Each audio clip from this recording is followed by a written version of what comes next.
Let's bring into the conversation Dr. Haviv Yadid. She is head of the Coronavirus Intensive Care Unit at Sheba Medical Center, and she joins us from there on the job now, it looks like. Thank you very much for joining us, Doctor.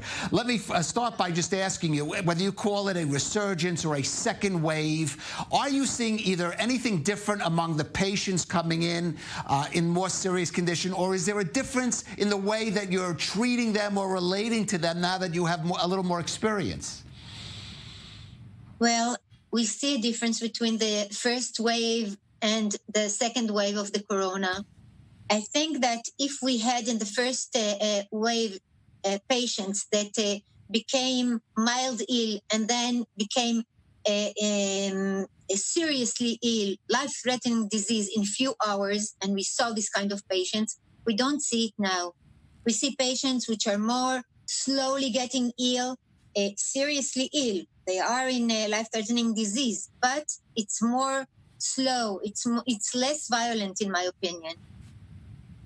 And how about the way you're treating them, and also how the way you're handling yourself around them now that you have this accrued this experience of a few months?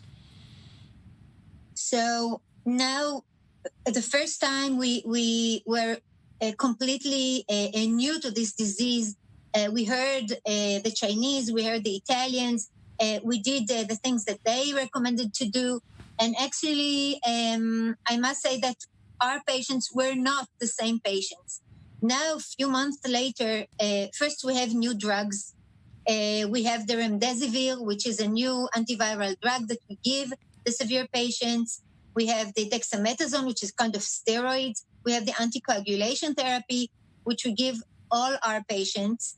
And it seems that it helps. This is once. And we don't ventilate people so quickly.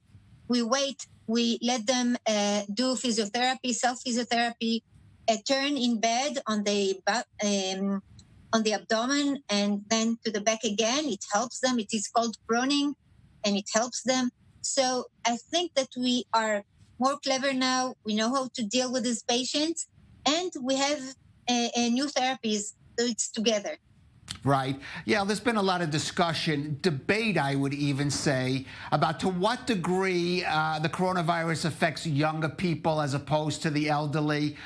In the earlier stages, we heard more of elderly people or people with secondary conditions being there in critical care. What have you been seeing? Are you seeing, for example, we know younger people are getting more infected. Are you seeing more cases of younger patients there, or is it still primarily the elderly or people with secondary conditions?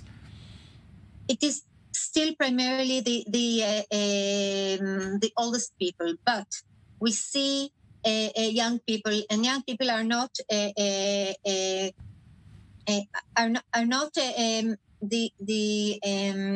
population that is not getting infected, and people should know that.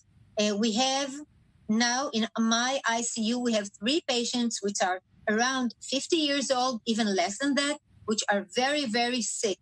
So it is not only for people who are sick formerly or who are old. It is a disease that can affect young people as well. I want to ask you, because there's been also now discussion, we're hearing, and it's a little outside your field, these anecdotal reports that people that recovered, and it's not a relapse to the condition, but some of them say they're still feeling certain symptoms from the disease. The virus is still in their body. I mean, you treated, I guess, there are some of the earlier patients. Are you either seeing or hearing about cases like that? So I can tell you that now in Sheba, we have this a clinic for people post-corona. And this clinic is have this program to see these patients and to see. I'm sorry, Dr. Haviv Yadid, we're going to have to go to the health minister who's speaking now. Thank you for joining us.